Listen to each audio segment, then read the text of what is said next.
শান্তি সম্প্রীতি প্রতিষ্ঠায় অবদানের জন্য আজ লন্ডনে the King's Charles Harmony Award পাচ্ছেন প্রধান উপদেষ্টা। পাচারকৃত অর্থ পুনরুদ্ধারের আশ্বাস যুক্তরাজ্যের। বারবার আমরা বলছি যে এত বিলিয়ন মানে $234 বিলিয়ন মতো বাইরে চলে গেছে, সেই টাকাটা আমরা কিভাবে রিকভার করব, সেইগুলো বিষয়ে আলাপ আলোচনা হয়েছে। তারেক রহমানের দেশে ফিরতে বাধা নেই, মন্তব্য স্বরাষ্ট্র উপদেষ্টার। চাইলে যে কোনো সময় আসতে পারেন। ওনার তো দেশে ফেরার তো কোনো অসুবিধা নেই, উনি যে কোনো সময় ইচ্ছা, উনি বাংলাদেশের না যে কোনো সময় ইচ্ছা উনি দেশে সিলেট ও সুনামগঞ্জ সীমান্ত দিয়ে রাতের আধারে 70 জনকে পুশিন। লালমনিরহাটে বিজিবি ও স্থানীয়দের বাধায় পণ্ড বিএসএফ এর চেষ্টা। ঢুকছিল, আবার ঢুকের পর এই আমাদের এদিকের বিডিআর নিয়ে এসে এদিকে ঢুকে দিছে। বিজিবি সহ আমরা ধরে নিয়ে এসে আবার ওদেরকে ইন্ডিয়ায় রাখছি। আগামী সপ্তাহ থেকে চামড়া সংগ্রহ শুরু করবেন ট্যানারি মালিকরা। গুণগত মান ঠিক থাকলে সরকার নির্ধারিত দাম দেওয়ার প্রতিশ্রুতি। তীব্র তাপদাহে পড়ছে ভারতের রাজধানী নয়াদিল্লি। 43 ডিগ্রি সেলসিয়াস তাপমাত্রায় রেড অ্যালার্ট জারি। রোববার থেকে ঢাকা সহ সারা দেশে বৃষ্টির সম্ভাবনা। 3 দিন অ্যাটলিস্ট থাকবে তাপপ্রবাহটা। এরপরে আমরা দেখছি বৃষ্টিপাতের প্রবণতাটা বাড়বে, সেক্ষেত্রে তাপমাত্রাটা প্রশমিত হবে।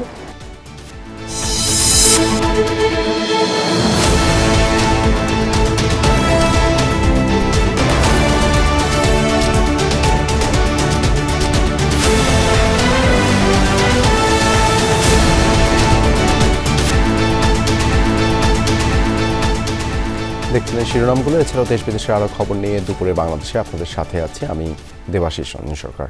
শান্তি, স্থায়িত্ব ও সম্প্রীতি প্রতিষ্ঠায় অবদানের জন্য আজ প্রধান উপদেষ্টা ডক্টর মোহাম্মদ ইউনূসের হাতে তুলে দেওয়া হবে the King's Charles Harmony Award. লন্ডনের সেন্ট জেমস প্যালেসে হবে এই আনুষ্ঠানিকতা। আগামীকাল বিএনপির ভারপ্রাপ্ত চেয়ারম্যান তারেক রহমানের সাথে বৈঠক হওয়ার কথা। প্রধান উপদেষ্টার প্রেস সচিব শফিকুল আলম বলেন, এই বৈঠকের কোনো ফরম্যাট নেই, তবে বাংলাদেশের বর্তমান রাজনৈতিক পরিস্থিতি, নির্বাচনের দিনক্ষণ, সংস্কার এবং জুলাই চার্টার সহ যে কোনো বিষয় নিয়েই আলোচনা হতে পারে। এদিকে সফরের দ্বিতীয় দিন বুধবার ব্রিটিশ রাজা তৃতীয় চার্লসের পক্ষ থেকে আয়োজিত বিশেষ নৈশভোজে অংশ নেন বাংলাদেশের অন্তর্বর্তী সরকারের প্রধান।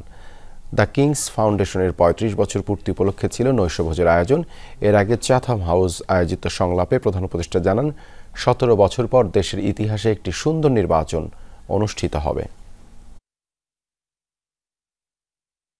বাংলাদেশ থেকে বিভিন্ন দেশে পাচার হওয়া অর্থ পুনরুদ্ধারে সরকারের উদ্যোগের প্রতি যুক্তরাজ্যের সমর্থনের কথা পুনর্ব্যক্ত করেছেন ব্রিটিশ বাণিজ্যমন্ত্রী জনাথন রেনল্ডস।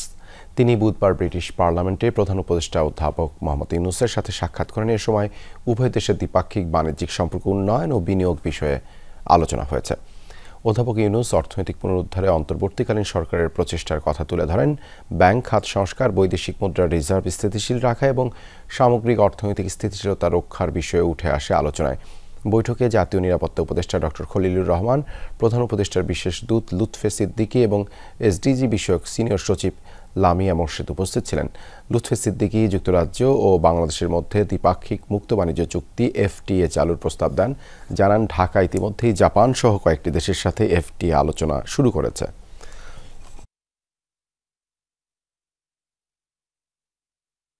জনাথন পাওয়েল খুবই ব্রিটিশ লেবার পার্টির মধ্যে তার যথেষ্ট সুনাম আছে এবং উনি এখন ন্যাশনাল সিকিউরিটি অ্যাডভাইজার।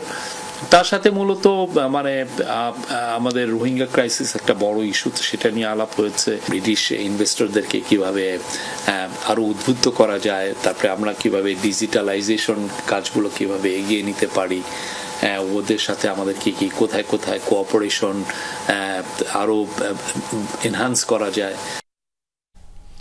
যুক্তরাজ্যে সাবেক ভূমিমন্ত্রী সাইফুজ্জামান চৌধুরী জাভেদের মালিকানাধীন সম্পত্তি জব্দ করা হয়েছে। দেশটির জাতীয় অপরাধ সংস্থা এনসিএ এই পদক্ষেপ নিয়েছে।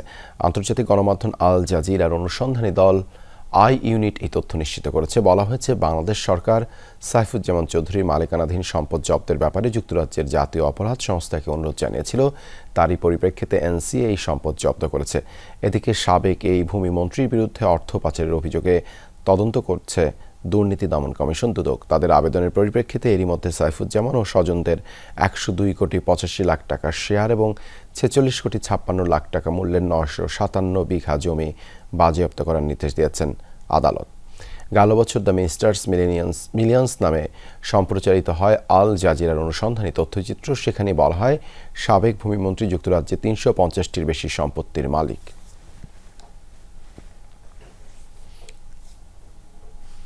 তারেক রহমানের দেশে ফেরায় কোনো বাধা নেই, চাইলে যে কোনো সময় তিনি ফিরতে পারেন, এমনটাই বলেছেন স্বরাষ্ট্র উপদেষ্টা অবসরপ্রাপ্ত লেফটেন্যান্ট জেনারেল জাহাঙ্গীর আলম চৌধুরী। সকালে গাজীপুরের সালনা হাইওয়ে থানা ও ব্যারাক পরিদর্শন করেন উপদেষ্টা। এ সময় তিনি বলেন, বাংলাদেশি যেসব নাগরিক ভারতে আছে তাদের প্রপার চ্যানেলে ফেরত পাঠানো হলে অবশ্যই ফিরিয়ে নেওয়া হবে, কিন্তু তারা যেভাবে পুশ-ইন করছে তা অমানবিক। ভারত থেকে জোরপূর্বক যে পুশ-ইন করা হচ্ছে সে বিষয়ে হাইকমিশনারকে জানানো হয়েছে বলেও জানান স্বরাষ্ট্র উপদেষ্টা।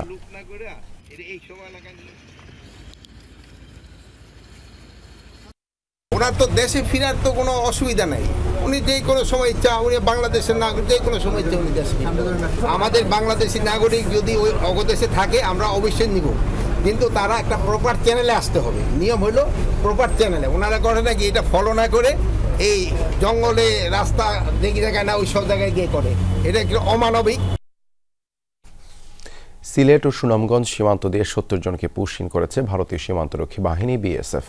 দিবাগত রাত 1টা থেকে ভোর 5টা পর্যন্ত তাদের বাংলাদেশে ঠেলে দেওয়া হয়। 48 ব্যাটালিয়ন বিজিবি জানায় জৈন্তাপুর উপজেলার মোকামপুঞ্জি সীমান্ত দিয়ে 17 জন এবং মিনাটিলা সীমান্ত দিয়ে 23 জনকে পুশ-ইন করা হয়।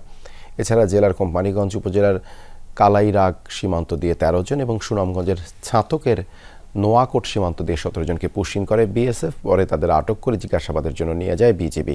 আটককৃতদের মধ্যে 43 জন কুড়িগ্রাম ও বাকি 27 জন লালমনিরহাট জেলার বাসিন্দা।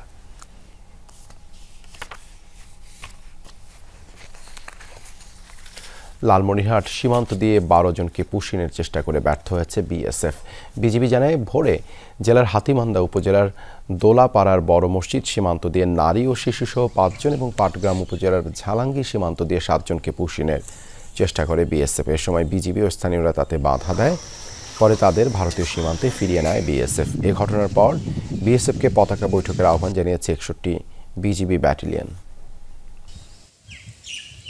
5 জন এদিকে বলে ঢুকছিল, তারপর ঢুকের পর আমাদের এদিকের বিডিআর নিয়ে এসে এদিকে ঢুকিয়ে দিছে। রাত্রে বিএসএফ ওদের পার করে দিছে। এখন বাংলাদেশ ঢুকতেছে, বাংলাদেশের জনগণ বিজেপি সহ আমরা ধরে নিয়ে এসে আবার ওদেরকে ইন্ডিয়ায় রাখছি। আগামী সপ্তাহ থেকে চামড়া সংগ্রহ শুরু করবেন ট্যানারি মালিকরা। প্রথমে নেওয়া হবে ঢাকার চামড়া। গুণগত মান ঠিক থাকলে সরকার নির্ধারিত দামেই কিনবেন তারা।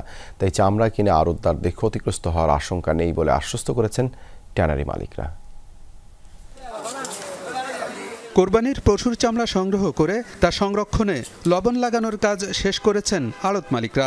এবার ঢাকাসহ সারা দেশে এভাবে চামড়া সংরক্ষণ করা হয়েছে 90 লাখ পিসের উপরে। এসব চামড়া এখন চলে যাবে সাভারের ট্যানারি পল্লীতে। কয়েকদিনের মধ্যেই চামড়া সংগ্রহ শুরু করবেন কারখানা মালিকরা। প্রথমে ঢাকার চামড়া কিনবেন তারা, পর্যায়ক্রমে কেনা হবে ঢাকার বাইরের চামড়া। ঢাকার ভিতরে যে চামড়াগুলো আছে পোস্তা সহ বিভিন্ন আড়তে বা আমিনবাজার আড়তগুলোতে, সেখানে তারা কেনাকাটা শুরু করবে আগামী 6-7 দিনের ভিতর থেকে।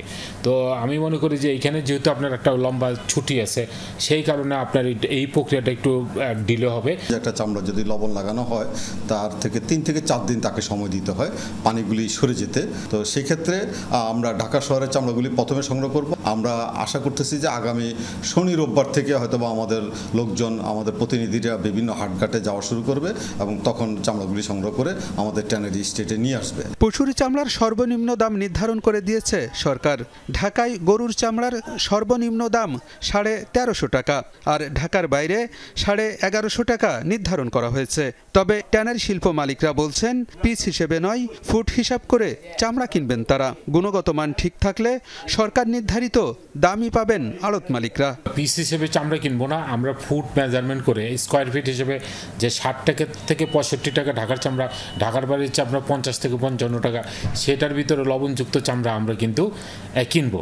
আমরা যে দামটা দিয়েছে সেখানে একটু আমরা মনে করি সেটা একটু অধিক, ছোট চামড়ার দাম যদি আপনার 1350 টাকা দিয়ে থাকে, তো আমরা স্কোয়ার ফিট হিসেবে আমরা কিন্তু ক্যালকুলেশন করে কিনবো চামড়া। লাম্পি ডিজিজের কারণে আমরা আশঙ্কা করতেছি 15 থেকে 20% চামড়া এই বছর লাম্পি ডিজিজে আক্রান্ত আমাদের কোরবানি হয়ে গেছে এবং এই চামড়াগুলি কিন্তু অলরেডি সল্টিং হয়ে গেছে। সুতরাং এই চামড়াগুলি কিন্তু আপনার গুণগত মান অনেক ডাউন, এগুলি আমরা এক্সপোর্ট কোনো অবস্থায় করতে পারি না। তবে লবণযুক্ত চামড়া যখন বেচা কেনা করে, কারণ তারা খুবই প্রফেশনাল, তাদের সাথে আমাদের যে বার্গেনিংটা হয় এটা প্রফেশনাল বার্গেনিং হয়, সুতরাং সেই জায়গাটায় আমাদের খুব একটা সমস্যা হয় না তাদের সাথে কেনাকাটা করতে।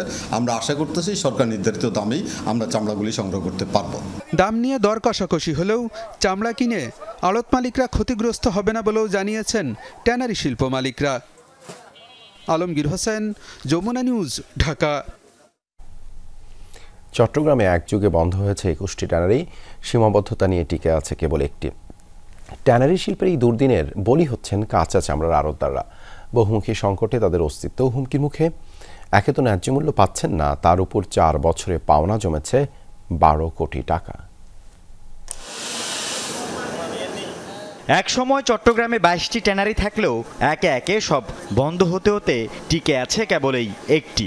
রিফ লেদার নামে এই ট্যানারি প্রতি বছর কোরবানি ঈদে কেনে 40 থেকে 50 হাজার কাঁচা চামড়া, যা মোট সংগ্রহের 10 ভাগের 1 ভাগ মাত্র। প্রতিষ্ঠানটির দাবি কিছু সীমাবদ্ধতা ও সক্ষমতার ঘাটতি আছে। এছাড়া চট্টগ্রামের চামড়ার মান ভালো না হওয়ায় উত্তরবঙ্গের দিকে ঝুঁকছে তারা। লং বেগরের চামড়া হচ্ছে আপগ্রেড চামড়া, ভালো চামড়া ওখান থেকে, কিন্তু চিটাগাংয়ের একটা চামড়া হচ্ছে একটু ডাউন গ্রেড। তো আমাকে এটা, আমার তো কাস্টমার সব জায়গার আছে, ইউরোপ আছে, আমেরিকান আছে, জাপানিজ আছে, তো আমাকে এটাকে ক্যাটাগরি করে ওয়াইজ করতে হলে আমাকে ভালো চামড়া কিনতে হয় আর কি।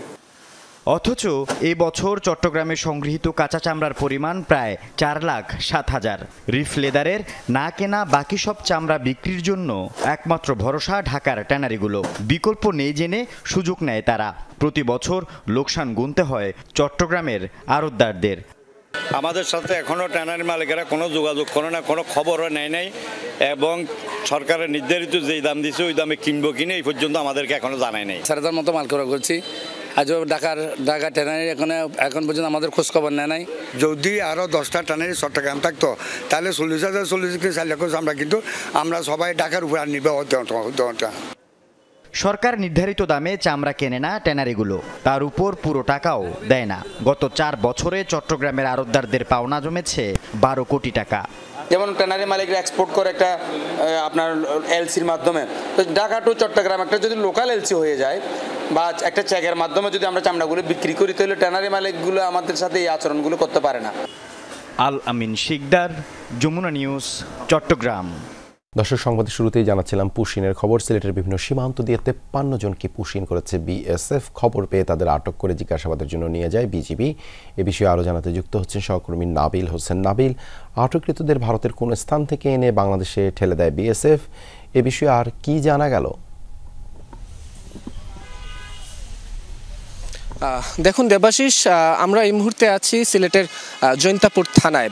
মূলত এই উপজেলার যে সীমান্তবর্তী এলাকা থেকে যে 40 জনকে আসলে আজকে বিজিবি আটক করেছিল, তাদেরকে জৈন্তাপুর থানায় হস্তান্তর করা হয়েছে এবং জৈন্তাপুর থানার থেকে তাদেরকে এখন আসলে আদালতে হস্তান্তর করা হবে এবং তাদেরকে সেই আদালতে হস্তান্তরের জন্য ইতিমধ্যে একটি বাসে তাদেরকে রাখা হয়েছে। এবং এখানে যারা আছেন তাদের সাথে আমরা কথা বলেছি, যারা বিজিবির হাতে আটক হয়েছেন, তারা যেটি বলছেন যে তারা 10 থেকে 12 বছর আগে মূলত সেখানে পাথর যে শ্রমিক হিসেবে তারা সেখানে কাজে গিয়েছিলেন এবং অবৈধপথেই তারা সেখানে গিয়েছিলেন এবং তাদেরকে কাউকে গত 10 দিন আগে, কাউকে হয়তো 3-4 দিন আগে তাদেরকে আটক করা হয়েছিল এবং আটকের পর তাদেরকে সেই দিল্লি, হরিয়ানা এসব জায়গা থেকে প্লেনে করে মূলত শিলিগুড়ি এসব অঞ্চলে নিয়ে আসা হয় এবং পরবর্তীতে বাসে করে সীমান্তবর্তী এলাকায় এনে গতকাল রাতে তাদেরকে বাংলাদেশের সীমান্তের দিকে ঠেলে দেয় বিএসএফ এবং তারপর তাদেরকে সেখান থেকে বিজিবি আটক করে। আমরা একজনের সাথে একটু কথা বলার চেষ্টা করব যে গতকাল রাতে কিভাবে আপনাদেরকে বিএসএফ ঠেলে দিয়েছিল, একটু যদি আমাদেরকে জানাতেন। রাতে তো আমাদেরকে নিয়ে আসলো, নিয়ে অন্ধকারে কিছু তো দেখা যাচ্ছে না, বলতেছে এই রাস্তা দিয়ে তোমরা চলে যাও এখান থেকে, আর মানে উল্টো আসার চেষ্টা করো না, ওখান থেকে যদি তোমাদেরকে কেউ ধাওয়াও দেয় উল্টো আসার চেষ্টা করো না, না এখানে আসলে ডাইরেক্ট শ্যুট করে দেবো তোমাদেরকে। তারপর আপনারা কি করলেন?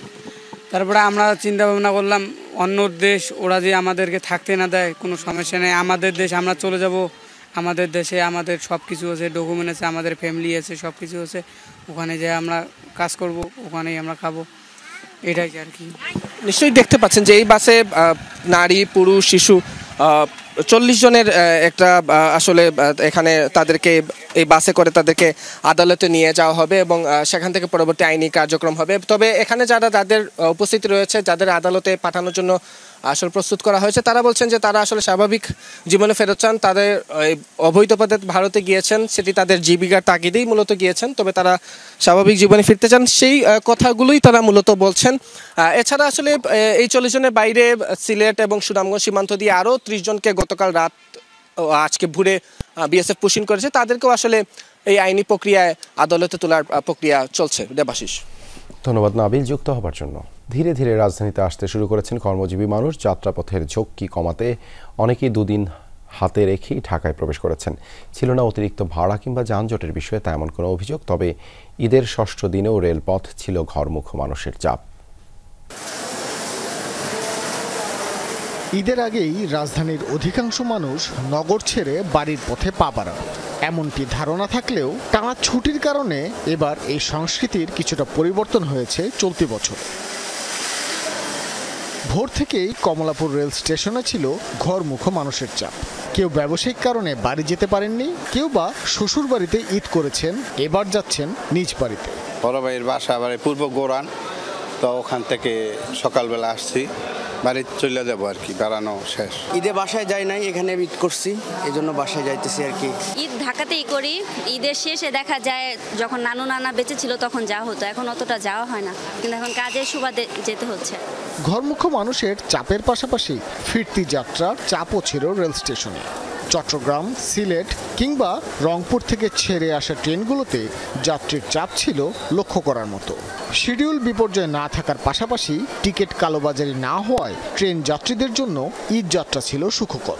ঈদের যাত্রা খুবই ভালো হয়েছে, যাতায়াতের ব্যবস্থা খুবই ভালো, খুবই আরামে বসে আসছি, কোনো সমস্যা নাই। আমরা নরসিংদী থেকে ঢাকা আসছি, এখন আমরা শরীয়তপুর যাবো। আবার ভাড়ার যে একটা বিষয়, অন্যান্য ঈদে মানে ডাবলের চাইতেও ডাবল ভাড়া লাগছিল, তো ওই দিক থেকে আমরা দেখতেছি মানে অনেকটা কম ভাড়া হয়েছে আর কি। না, সব কিছু ঠিকঠাক ছিল আলহামদুলিল্লাহ। বাসের ভাড়াটা একটু বেশি নিচ্ছে, ট্রেনের ভাড়া তো ঠিক আছে। রেলপথের মতো কিছুটা যাত্রীর চাপ ছিল সড়ক পথেও।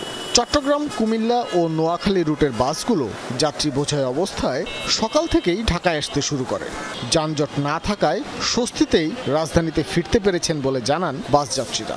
অনেক কিছু করেছি, ওখানে গিয়ে আমরা অনেকগুলো পার্কে গিয়েছি, গার্ডেনে গিয়েছি, অনেক জায়গায় এসে গিয়েছি, অনেক মজাই হয়েছে। না, ভাড়া কোনো বাড়তি ভাড়া পাইনি, সবসময় কাউন্টারের যেটা টিকিট ওদের যে রেট থাকে সেই রেটে ভাড়া নিয়েছে সবসময়। আমাদের নির্দিষ্ট ভাড়া থেকে যাওয়ার সময় 100 টাকা বেশি নিয়েছে আমাদের থেকে, আজকে আসার সময় 50 টাকা বেশি। মোটামুটি স্বাভাবিক প্রক্রিয়ার মাধ্যমেই ঈদ সমাপ্ত হয়েছে। হয়তো একদিন রবিবার থেকে আল্লাহর মেহেরবানিতে আবার আগের মতো ঢাকার শহরের চিত্র আমরা দেখতে পাবো। তবে সায়েদাবাদ বাস টার্মিনালের সম্পূর্ণ বিপরীত চিত্র ছিল মহাখালী বাস টার্মিনালে। ফিরতি যাত্রা কিংবা ঘরমুখ মানুষের কোনো চাপই লক্ষ্য করা যায়নি এখানে। কাউন্টার মালিকরা জানান, রাজধানীমুখী মানুষের সবথেকে বেশি ভিড় থাকবে শুক্র ও শনিবার। ভাস্কর ভাদুরী, যমুনা নিউজ, ঢাকা। ঈদের ষষ্ঠ দিনেও জমজমাট কক্সবাজার সমুদ্র সৈকত, কলাতলী, লাবণী, সুগন্ধা সহ প্রতিটি পয়েন্টেই লোকে লোকারণ্য। অনেকে আবার ঘুরে বেড়াচ্ছেন হিমছড়ি, ইনানিতেও। এ বিষয়ে আরও জানাতে যাচ্ছে সহকর্মী এহসান আল কুতুবির কাছে। এহসান, সৈকতে আজ কি চিত্র দেখছেন? পর্যটকদের সমাগম কেমন? হোটেল মোটেল বুকিংয়ের বিষয়টিও জানাবেন।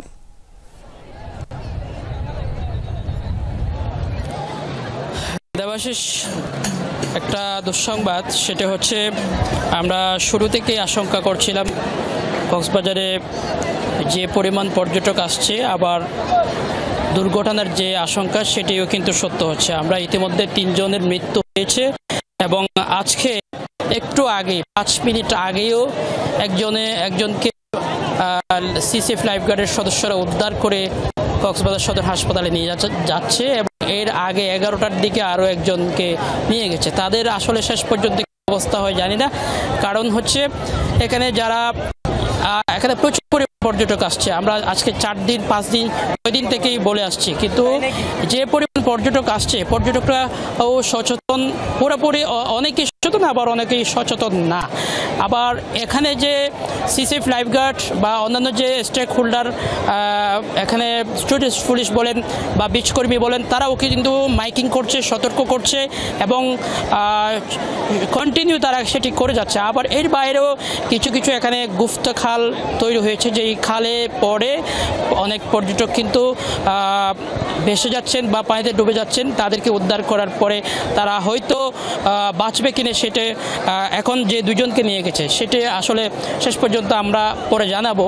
এখন কিন্তু যেসব পর্যটক আসছে তাদের প্রতি বারবার নির্দেশনা দেওয়া হচ্ছে যে এখানে এসে যাতে কক্সবাজারের যে জেলা প্রশাসনের যে নির্দেশনা এতে নামার সেটি যেন সবাই লক্ষ্য করে। আমরা দেখছি একেবারে সকাল থেকে পুরো সৈকত জুড়ে লাখো পর্যটক, লক্ষাধিক পর্যটকের যে সমাগম সেটি আছে এবং পাশাপাশি এখানে সবাই সুন্দর একটি মুহূর্ত কাটাচ্ছেন ঘুরে ফিরে এবং পানির সাথে ঢেউয়ের সাথে খেলা করে খুব একটা সুন্দর মুহূর্ত কাটাচ্ছেন পরিবার পরিজন দিয়ে। দেবাশিস, ধন্যবাদ এহসান যুক্ত হবার জন্য।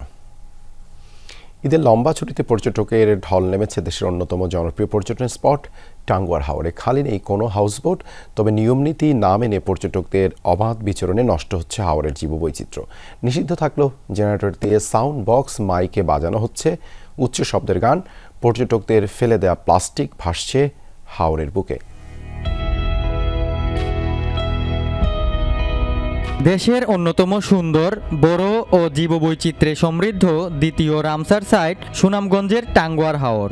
পাহাড়, হাওর আর প্রকৃতির মিশেলে এই নৈসর্গিক সৌন্দর্যে মুগ্ধ হবে যে কেউই।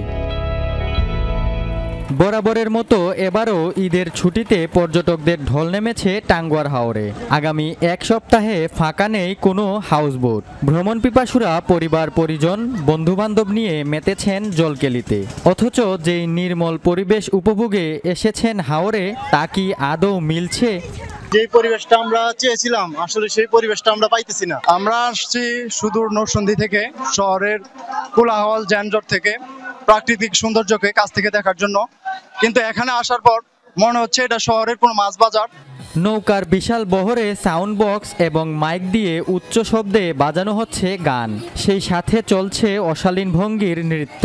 এছাড়াও হাওরের বুকেই ফেলা হচ্ছে পর্যটকদের উচ্ছিষ্ট প্লাস্টিকের বোতল ও প্যাকেট দিয়ে সয়লাভ আশপাশ। এতে হুমকির মুখে জীববৈচিত্র্য। হাওরে যে স্পিকার নিষেধ করা এটা আমরা জানি না, এই কারণে যদি নিষেধ থাকে তবে অবশ্যই আমরা চালাবো। মানুষের চেষ্টা করবো যাতে আমরা বর্জ্যগুলো একটা নিকটস্থ ডাস্টবিনে ফেলি, যাতে মানে হাওড়াতে না পড়ে, যাতে আমরা পরিবেশটা নষ্ট না করি। জাস্ট একটু সংস্কার করলে আর আমরা যদি একটু সচেতন হয়ে থাকি, দেন দেখা যাবে যে আসলে বাইরের দেশ থেকে আমাদের এখানে পর্যটন আরো বেশি ভিড় করতেছে। টাঙ্গুয়ার হাওরে পর্যটকরা আসেন মূলত এর নির্মল প্রকৃতি উপভোগ করার জন্য। এটি টাঙ্গুয়ার হাওরের সম্পদ। টাঙ্গুয়ার হাওরের পরিবেশই যদি ভালো না থাকে তাহলে টাঙ্গুয়ার হাওরে পর্যটকরা যেমন আসবেন না, এলাকার মানুষও ক্ষতিগ্রস্ত হবে এবং জীববৈচিত্র্য বিনষ্ট হবে। টাঙ্গুয়ার হাওর মাছ ও পাখির নিরাপদ অভয়াশ্রম। পরিবেশ রক্ষায় কঠোর পদক্ষেপ নেয়ার আশ্বাস প্রশাসনের। আলো সজ্জা করে তারপরে উচ্চ শব্দে গান শোনা এবং নাচানাচি করা, এই ধরনের কোনো কার্যক্রম আমরা শক্ত হাতে দমন করার জন্য আমরা কার্যক্রম হাতে নিয়েছি। এই বিষয়ে সকল ইউনোকেও নির্দেশনাও দেওয়া হয়েছে। হাওরের প্রকৃতি পরিবেশ রক্ষায় সকলকে সচেষ্ট থাকার আহ্বান সচেতন মহলের। সুহানুর রহমান সোহান, যমুনা নিউজ, সুনামগঞ্জ। রাজধানীর সবুজবাগের ভাইক দিয়া এলাকায় মোহাম্মদ জাকির হোসেন নামের এক ব্যবসায়ীকে কুপিয়ে হত্যা করে মাটিতে পুঁতে রাখে দুর্বৃত্তরা। সকালে রাজধানীর মানিকদিয়া চেয়ারম্যান বাড়ির কবরস্থান রোড সংলগ্ন বালুর টিলা থেকে 6 খণ্ড করা মরদেহ উদ্ধার করে সবুজবাগ থানা পুলিশ। এই ঘটনায় জড়িত সন্দেহে একজনকে গ্রেপ্তার করেছে পুলিশ। স্বজনদের অভিযোগ, 4 জুন রাতে আজহার নামের এক প্রতিবেশী তাকে ডেকে নিয়ে ঘটায় এই হত্যাকাণ্ড। তার সাথে জমি জমা সংক্রান্ত পূর্ববিরোধ ছিল জাকিরের। নিহতের স্বজনদের অভিযোগ, আজহার তার সহযোগীদের দিয়ে ঘটিয়েছে এই হত্যাকাণ্ড।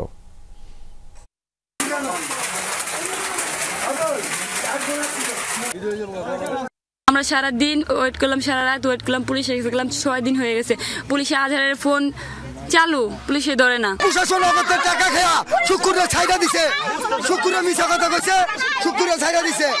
হ্যাঁ, আমার মামার ওই দিনকে আমার মামার লাশ পাই না, আজকে পাইছি। আজহারকে আটক করার পর আজহারের স্বীকারোক্তি মোতাবেক আজকে বেলা 11 ঘটিকায় ওই বাইক দিয়ে টেকপাড়া জনৈক সাইফুল সাহেবের যে জমিতে বালি ভরাট করা জমি, এই বালির গর্ত থেকে ভিকটিম জাকিরের হাত পা গলা বিচ্ছিন্ন অবস্থায় মৃতদেহ আমরা উদ্ধার করি। তীব্র তাপদাহে ভারতের দিল্লিতে রেড অ্যালার্ট জারি। সর্বোচ্চ তাপমাত্রা 43.3 ডিগ্রি সেলসিয়াস, অনুভূত তাপমাত্রা 51.9 ডিগ্রি সেলসিয়াস। পাঞ্জাব, হরিয়ানা ও রাজস্থানেও জারি করা হয়েছে রেড অ্যালার্ট। অন্যদিকে জম্মু কাশ্মীর, উত্তরপ্রদেশ ও হিমাচল প্রদেশে জারি করা হয়েছে অরেঞ্জ অ্যালার্ট। শুক্রবার পর্যন্ত তীব্র তাপদাহ অব্যাহত থাকার সম্ভাবনা রয়েছে বলে জানিয়েছে দেশটির আবহাওয়া অধিদপ্তর। রাজ্যগুলোতে তাপমাত্রা ব্যাপকভাবে বেড়ে যাওয়ায় জনজীবনে নেমে এসেছে চরম দুর্ভোগ।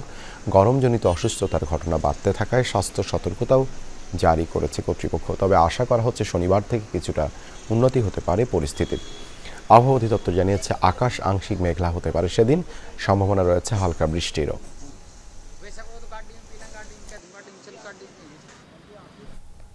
আগামী 2-3 দিনে তাপমাত্রা কমার কোনো সম্ভাবনা নেই। রবিবার থেকে বৃষ্টিপাত হবার সম্ভাবনা আছে বলে জানিয়েছেন আবহাওয়া অফিস।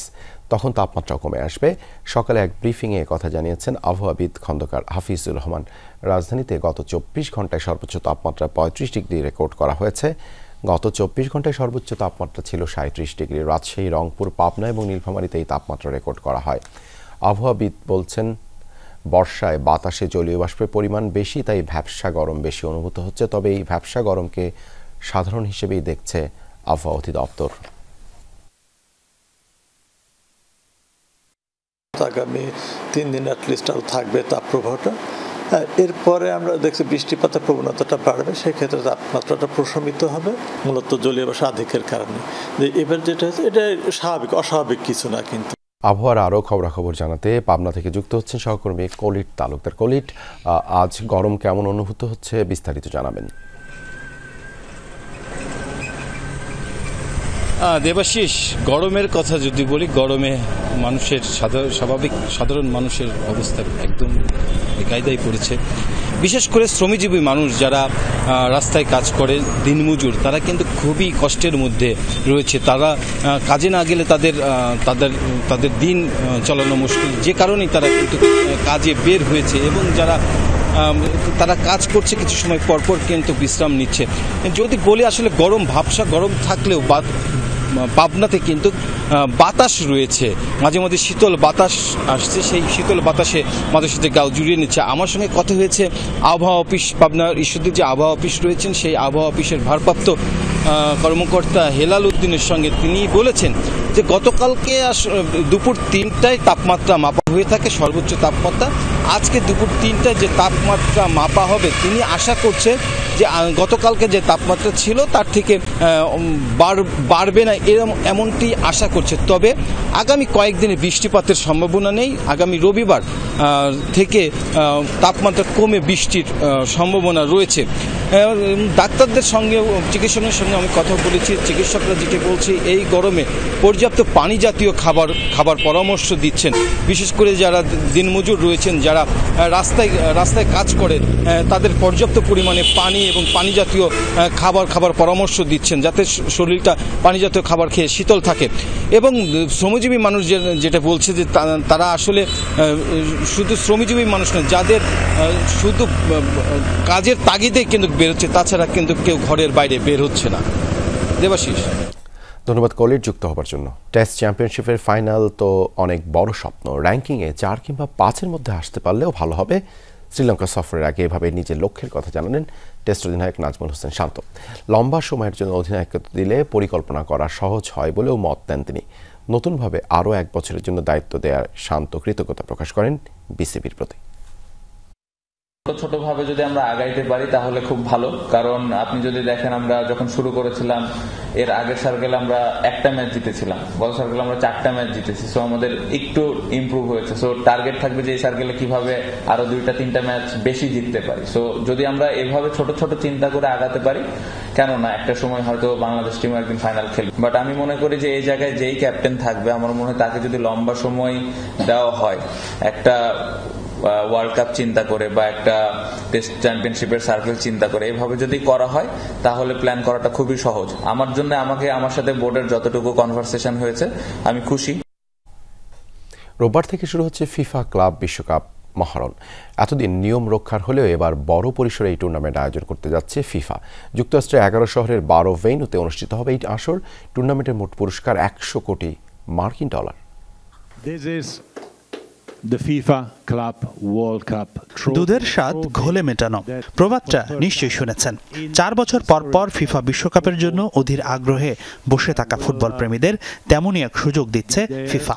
এতদিন নিয়ম রক্ষার হলেও আগামী 14 জুন থেকে প্রথমবার 32 দল নিয়ে বড় পরিসরে শুরু হচ্ছে ফিফা ক্লাব বিশ্বকাপ, যেখানে অংশ নেবে ইউরোপ, এশিয়া, আফ্রিকা, ল্যাটিন সহ 6 মহাদেশের শীর্ষ ক্লাবগুলো। তাই তো জাতীয় দলের বিশ্বকাপের স্বাদ এবার পাবেন ক্লাব বিশ্বকাপের মাঝেই। 32 দলের এই আসর শেষ হবে মাত্র 1 মাসের মধ্যে। আর 2 দিন পর আগামী 14 জুন শুরু হচ্ছে ক্লাব বিশ্বকাপ। যুক্তরাষ্ট্রের 11 শহরের 12 ভেন্যুতে হবে মেগা এই টুর্নামেন্ট। ক্লাব বিশ্বকাপকে সামনে রেখে ইতিমধ্যেই যুক্তরাষ্ট্র আসতে শুরু করেছে দলগুলো। সদ্য উয়েফা চ্যাম্পিয়ন্স লিগ জেতা প্যারিস সেন্ট জার্মেই বিশেষ ফ্লাইটে চেপে এসেছে দেশটিতে। সাম্প্রতিক ফর্ম ধরে রেখে ক্লাব বিশ্বকাপেও বাজিমাত করতে চান কোচ লুইস এনরিকে। এছাড়াও Bayern Munich, Inter Milan, Atletico Madrid, Al আহিলির মতো ক্লাবগুলো পৌঁছেছে যুক্তরাষ্ট্রে। শুরু করেছে অনুশীলনও। 14 জুন মিশরীয় ক্লাব আল আহিলি আর মেসির ক্লাব ইন্টার মায়ামির মধ্যকার ম্যাচ দিয়ে শুরু হচ্ছে ক্লাব বিশ্বকাপ মহারণ। 15 জুন বিগ ম্যাচে মুখোমুখি হবে পিএসজি, অ্যাটলেটিকো মাদ্রিদ, আর 18 জুন ক্লাব বিশ্বকাপ মিশন শুরু করবে রিয়াল মাদ্রিদ ও ম্যানচেস্টার সিটি। কেবল নামে বিশ্বকাপ নয়, ক্লাব বিশ্বকাপের প্রাইজ মানি আপনাকে অবাক করবে।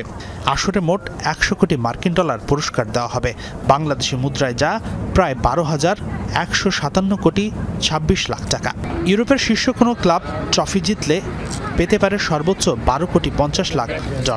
বাংলাদেশি টাকায় 1,519 কোটি 65 লাখ টাকার মতো, যা মেসিদের জেতা 2000 কাতার বিশ্বকাপের প্রাইজ মানির চেয়ে 3 গুণ বেশি। Hasinur Rahman, Jamuna sports. European club ফুটবলে দলবদলের বড় জায়ান্টরা হন্যে হয়ে খুঁজছে আক্রমণ ভাগের খেলোয়াড়। লেভারকুসেনের জার্মান স্টার ফ্লোরিয়ান ভির্টসকে প্রায় 150 মিলিয়ন ইউরোতে দলে নিচ্ছে লিভারপুল। সেই সাথে নিউক্যাসল স্ট্রাইকার আলেকজান্ডার ইসাককেও পেতে আগ্রহী অলরেডটা। এদিকে বার্সেলোনা পেতে চায় লুইস দিয়াসকে, আর ম্যানিউয়ের টার্গেট ভিক্টর গিউকারেস। চলমান ইউরোপিয়ান ক্লাব ফুটবলের দলবদলে খুবই সক্রিয় ইংলিশ জায়ান্ট লিভারপুল। এই মুহূর্তে বিশ্বের অন্যতম সেরা আক্রমণাত্মক মিডফিল্ডার ফ্লোরিয়ান ভির্টসকে দলে নিচ্ছে অলরেডরা। এই জার্মানের সাথে ব্যক্তিগত প্রাথমিক চুক্তি আগেই সারা হয়েছিল। এবার ভির্টসের বর্তমান ক্লাব লেভারকুজেনের সাথেও চুক্তিটা পাকা করে ফেলেছে লিভারপুল। ট্রান্সফার ফি আর বোনাস মিলে প্রায় 150 মিলিয়ন ইউরোর বিশাল অঙ্কে ভির্টসকে দলে নিচ্ছে স্লটের দল। তবে নতুন এক স্ট্রাইকারের সন্ধানেও আছে লিভারপুল। ইংলিশ গণমাধ্যম বলছে নিউক্যাসল ইউনাইটেডের সুইডিশ স্ট্রাইকার আলেকজান্ডার ইসাককে দলে পেতে আগ্রহী কোচ আর্নে স্লট। নিউক্যাসলের হয়ে গত 2 মৌসুমে দুর্দান্ত পারফর্ম করা এই স্ট্রাইকারকে পেতেও বড় অঙ্কের অর্থ খরচ করতে হবে অলরেডদের। ট্রান্সফার এক্সপার্টরা বলছেন ন্যূনতম 100 মিলিয়নের নিচে কোনো প্রস্তাব গ্রহণ করবে না নিউক্যাসল। ইসাকের বিকল্প হিসেবে অবশ্য জার্মান ক্লাব আইনট্রাক ফ্রাঙ্কফুর্টের ফরাসি স্ট্রাইকার হুগো একিটিকের দিকে দৃষ্টি রেখেছে লিভারপুল। তবে অলরেডদের ঘর ভাঙতে আপ্রাণ চেষ্টা চালাচ্ছে স্প্যানিশ ক্লাব বার্সেলোনা। লিভারপুলের কলম্বিয়ান স্ট্রাইকার লুইস দিয়াসকে পেতে আগ্রহী কাতালান ক্লাবটি। মূলত লেভানডস্কির উত্তরসূরি হিসেবে দিয়াসকে পছন্দ হ্যান্সি ফ্লিকের। ভালো স্ট্রাইকারের সন্ধানে আছে আরেক English giant Manchester United. Red ডেভিলরা মরিয়া হয়ে পেতে চাচ্ছে গত মৌসুমে পর্তুগিজ ক্লাব স্পোর্টিং লিসবনের হয়ে গোল উৎসব করা সুইডিশ ফরওয়ার্ড ভিক্টর গিওকারেসকে। কিন্তু ট্রান্সফার ফি নিয়ে 2 ক্লাবের মধ্যে দ্বন্দ্ব বেঁধেছে। গিওকারেসের এজেন্ট জানিয়েছেন 70 মিলিয়ন রিলিজ ক্লজ দিলেই ম্যানিউ পাবে তার ক্লায়েন্টকে, কিন্তু স্পোর্টিং সাফ নাকচ করেছে এই দাবি। তাই তো আপাতত আলোচনাটা থমকে গেছে 2 ক্লাবের মধ্যে। এদিকে ম্যানচেস্টার সিটি ছেড়ে ইতালিয়ান চ্যাম্পিয়ন নাপোলিতে যোগ দিচ্ছেন মিডফিল্ডার কেভিন ডি ব্রুইনা। তবে এই বেলজিয়ান 2 বছরের চুক্তিতে নাম লেখাচ্ছেন নাপোলিতে। সবকিছু ঠিক থাকলে আগামী 1 সপ্তাহের মধ্যে আনুষ্ঠানিক ঘোষণা আসবে। সিটি ইতিমধ্যেই অবশ্য ডি ব্রুইনার বিকল্প ডেরাই ফিরিয়ে ফেলেছে। এসি মিলান থেকে ডাচ মিডফিল্ডার তিজানি রেইন্ডার্সকে দলে নিয়েছে ক্লাবটি। এই তরুণ মিডফিল্ডারের জন্য 46 মিলিয়ন ইউরো খরচ করেছে সিটিজেনরা। Hasinur Rahman, Jamuna sports. Test championship ফাইনালে খবর, ম্যাচের প্রথম দিনই পড়ল 14 উইকেট। আগে ব্যাট করে 212 রানে অল আউট হয় অস্ট্রেলিয়া। প্রথম দিন শেষে 4 উইকেটে 43 রান দক্ষিণ আফ্রিকার। অজিদের চেয়ে 169 রানে পিছিয়ে প্রোটিয়ারা। লর্ডসে ব্যাট করতে নেমে কাগিসো রাবাদা ও মার্কো ইয়ানসেনের বোলিং তোপে পড়ে অস্ট্রেলিয়া। 67 রানে 4 উইকেট হারিয়ে ধুঁকতে থাকা মাইটি অজিরা রানের খাতাই খুলতে পারেননি খাজা। আরেক ওপেনার লাবুসেনে করেন 17 রান। ক্যামেরুন গ্রিন যেমন পারেননি তেমনি ব্যর্থ ট্রাভিস হেডও। তবে সেখান থেকে স্মিথের 66 আর ওয়েবস্টারের 72 রানে ভর করে 212 রানে থামে অজিদের প্রথম ইনিংস। রাবাদা 5 আর ইয়ানসেন নেন 3 উইকেট। লর্ডসে স্টার্ক হ্যাজেলউডদের সামনে শুরুটা আরও বাজে হয় প্রোটিয়াদের। 0 রানে মার্করাম আর 30 রানের মাথায় স্ট্যাপসের পতনের মধ্যে দিয়ে 4 উইকেট হারিয়ে বসে সাউথ আফ্রিকা। রিকেলটন 16, মুল্ডার 6 ও স্টাপস ফেরেন মাত্র 2 রান করে। দিন শেষে 42 রান আর দক্ষিণ আফ্রিকার স্কোরবোর্ডে অপরাজিত বাভুমা আর বেডিংহাম। অস্ট্রেলিয়ার হয়ে স্টার্ক নেন 2 উইকেট। হ্যাজেলউড ও কামিন্স পেয়েছেন 1টি করে।